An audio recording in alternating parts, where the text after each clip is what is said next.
What would you do if a complete stranger sat across from you at breakfast and told you that your entire life was a lie? I was sitting in a crowded diner, nursing a lukewarm coffee and thinking about my morning meetings when the world as I knew it simply evaporated.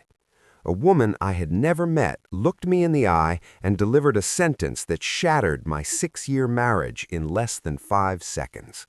She didn't come with soft words or sympathy. She came with cold, hard proof and a proposition that no rational man should have accepted. But I wasn't feeling rational, and what happened next is a journey of betrayal and rebirth that I still struggle to believe actually happened to me. Your wife is seeing my husband. I looked up from my coffee, the steam still rising against the cold morning air of Colfax Avenue in Denver. The diner was a local staple, usually filled with the comforting smells of sizzling bacon and the rhythmic clatter of heavy ceramic mugs. But in that moment, the air felt like it had been sucked out of the room. A woman had slid into the booth across from me with a grace that felt predatory yet sophisticated. She said those words with a terrifying level of calm, like she was simply commenting on the gray clouds gathering over the Rocky Mountains. My name is Gabriel. I was 33 years old at the time, living a life that I thought was stable, if a bit predictable. I worked as a project coordinator for Stone Pine Holdings, a commercial construction firm where my days were filled with blueprints, budget spreadsheets, and the constant hum of urban Denver's expansion. I had been married to Megan for 6 years, and until that precise second, I genuinely thought I was just having breakfast alone because my wife had an early morning client meeting. I thought we were just two busy professionals navigating a stressful season of life together.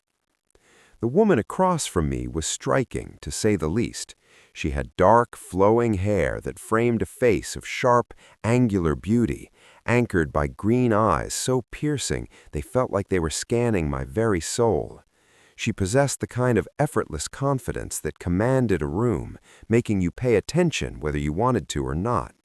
She wore a fitted gray blazer that screamed corporate executive and silver earrings that caught the flickering fluorescent light of the diner. "Excuse me?" I managed to stammer, my voice sounding thin and foreign to my own ears. "You're Gabriel, I'm Audrey," she said, her voice steady and resonant. "And your wife, Megan, has been sleeping with my husband, Jason, for the past 4 months. She tilted her head slightly, watching my reaction like a scientist studying a chemical reaction in a beaker. I sat down my cup, my hand trembling just enough to splash a bit of coffee onto the Formica tabletop. Suddenly, the background noise of the diner, the clink of silverware, the low hum of the kitchen, the laughter from the next booth, it all faded into a dull underwater roar. The world had narrowed down to this woman and the devastating information she had just laid at my feet. How do you know who I am?" I asked, finally finding a spark of defensive energy. "I followed Jason one night," her shrug showing a mix of exhaustion and resolve. "I saw him meet your wife at a hotel off Spear Boulevard.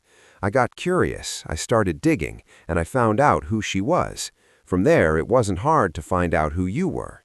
The internet is a very small place, Gabriel." I sat there, the weight of the words 4 months pressing down on my chest like lead. My mind began to race backward, flipping through the calendar of the last season. 4 months ago, that was exactly when Megan started working those late nights at the marketing firm. That's when she stopped asking about my day, when our conversations turned into checklists of chores and schedules. That's when I started feeling less like a husband and more like a convenient roommate she happened to share a mortgage with. "Why are you telling me this?" I asked. Audrey leaned back, crossing her arms over her blazer. "Because I'm done pretending. Jason thinks I don't know. He thinks he's being clever, sneaking around while I'm at home. Your wife probably thinks you're in the dark too. I figured you deserve the truth, same as me. No one should be the last to know their life is a fiction." I didn't know what to say. Every instinct I had told me to argue, to defend Megan's honor, to call this woman a liar or a lunatic. But there was another part of me, a quieter, more intuitive part that lived in the pit of my stomach that had been whispering doubts for weeks. I had seen the way she hid her phone. I had felt the coldness when I tried to kiss her. Audrey reached into her leather purse and pulled out her phone, sliding it across the table with a smooth, practiced motion. On the screen was a high-resolution photo. It was Megan. She was standing outside a parking garage, looking more radiant than I had seen her in a year. Next to her was a man I didn't recognize, tall, well-dressed, athletic. His hand was resting firmly on the small of her back, and she was tilted toward him, laughing at something he had said. It was a look of pure, unadulterated intimacy. "That's Jason," Audrey said, her voice finally showing a hint of a sharp edge. I stared at the photo until the image burned into my retinas. Then I pushed the phone back toward her. "I'm sorry," I said quietly. I wasn't sure if I was saying it to her for her husband's betrayal or to myself for being so blind. Audrey studied me for a moment, her green eyes softening just a fraction. Then she smiled, a small, enigmatic curve of the lips. "Don't be sorry yet," she said. "The night's still young." As I sat there, the memories of my marriage began to feel like a house of cards collapsing in slow motion. I met Megan when we were both 25. We were young, ambitious, and convinced that Denver was our playground. We met at a mutual friend's birthday party on a rooftop patio downtown. We had talked for hours under the city lights, exchanging numbers before the first drink was even finished. Within a year, we were engaged. Within 2, we were married at a small vineyard in the foothills. The early years were genuinely good. We traveled to the coast when we could scrape the money together. We talked about names for kids we'd have someday. And we built a life of inside jokes and Sunday traditions. But somewhere along the line, the frequency shifted. I couldn't pinpoint the exact day the light went out. Maybe it was after her big promotion, or after I hit a plateau at Stone Pine. She became distant, not cold, just absent, like she was a ghost haunting our own home. I had tried to fix it. I bought the flowers that sat dying in vases she never noticed. I planned the dates she was always too tired for. I even suggested counseling, but she had laughed it off, saying every marriage has rough patches. I wanted to believe her, because the alternative was too terrifying to face. Looking back now, with Audrey sitting across from me, I realized the woman I had married had left a long time ago. Audrey broke the silence. "You okay?" "No," I admitted, the honesty feeling like a relief. "But I'm not surprised either. That's the worst part of all this. I think I already knew." Audrey nodded slowly.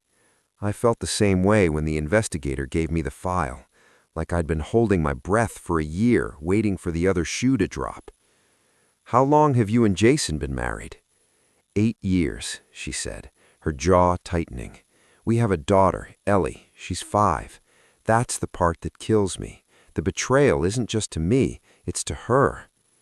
A pang of grief hit me. I didn't have kids with Megan. We had talked about it, but she always said the timing was wrong, that her career was at a critical juncture. Now, looking at the evidence of her affair, I finally understood the real reason why the timing was never right. She was already building an exit ramp. "What are you going to do?" I asked Audrey. She looked at me with a look that was equal parts mischief and steel resolve. "Forget her for a night. Go out with me tonight." I blinked, certain I had misheard her. "What?" She smirked, a flash of that confident executive returning. "You heard me, Gabriel. We can stay home and rot in our own misery, or we can go out and remind ourselves that we're still alive. What do you say?" The rational part of my brain screamed at me to say no. I should have gone to my office and pretended to work. I should have gone home, confronted Megan with the fury of 1,000 suns, and called a divorce lawyer immediately. I should have handled this like a responsible adult. But as I looked at Audrey, this woman who had just nuked my life but was standing there offering me a hand out of the rubble. I felt a surge of rebellion. "Yes," I said, the word feeling like a spark. "Why not?" Audrey's smirk softened into a genuine, warm smile. "Good.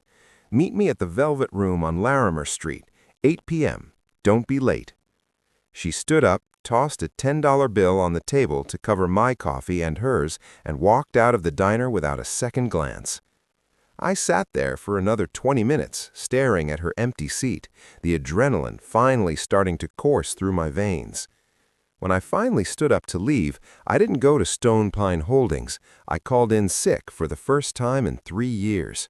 I spent the day driving through the winding roads of the foothills, thinking about the lies Megan had told me. By the time I got home, her car was gone. The house felt like a museum of a dead relationship. I wandered through the rooms, looking at our wedding photos, and everything felt hollow, like stage props in a play that had just been canceled. I found myself in our bedroom, standing before her closet. I wasn't even sure what I was looking for until I saw the shoebox on the top shelf. Inside were receipts for boutique hotels in Cherry Creek and a small card with a handwritten note, "Counting the days until I see you again." It was signed with a simple, bold J. The betrayal was total.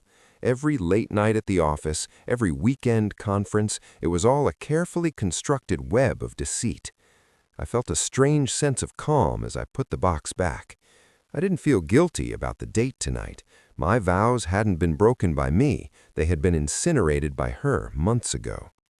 At 7:30, I dressed in my best charcoal suit and drove downtown. The city was slick with rain, the neon lights of Denver reflecting off the pavement like spilled jewels. Audrey was waiting outside the Velvet Room, looking like the embodiment of a fresh start. She had changed into a black dress that draped perfectly, her hair down and shimmering under the streetlights. The Velvet Room was exactly as its name suggested, dim, intimate, filled with the low, sultry sounds of live jazz. Audrey had secured a booth in a dark corner, away from the prying eyes of the world. "You actually came," she said as I sat down. "Did you think I wouldn't?" "I thought there was a 50% chance you'd choose the noble route," she admitted, raising her glass, "the route where you stay home and have a screaming match that changes nothing. I'm glad you chose this instead." I ordered a whiskey neat, letting the burn of the alcohol ground me. We talked for hours, not just about the affair, but about our lives, our regrets, and the small compromises that had led us to this point.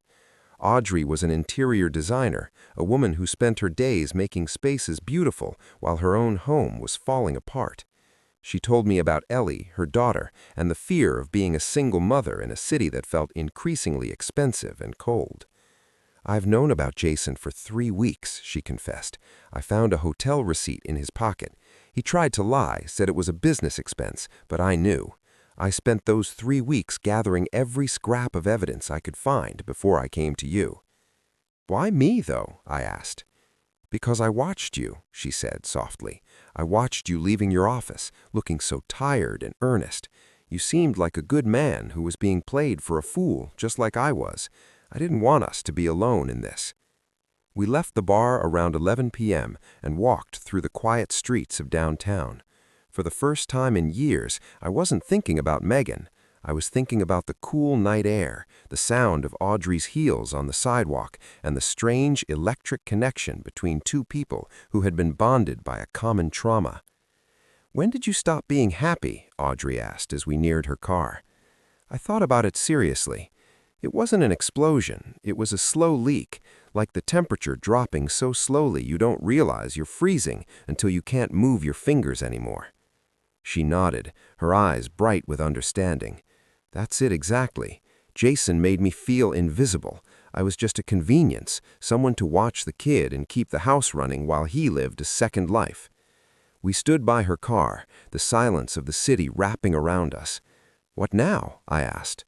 Audrey smiled, and this time it reached her eyes. "Now we stop being sad for people who don't deserve our tears. Now we start living for ourselves." She took my hand, and for the first time in a very long time, I felt like I was exactly where I was supposed to be. The next morning, the confrontation with Megan was brief. I didn't yell. I didn't give her the satisfaction of my rage.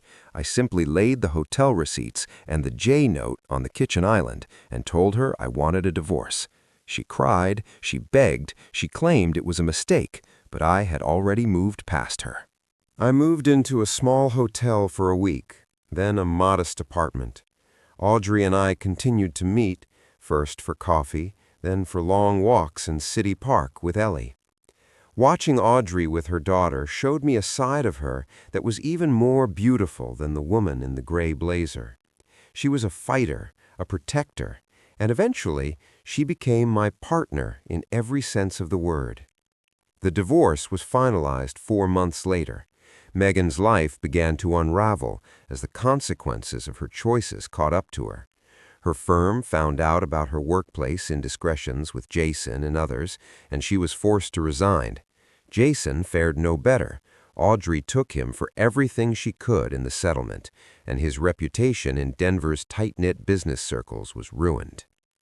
A year after that fateful morning in the diner, Audrey and I moved into a small, sun-drenched house in a quiet neighborhood.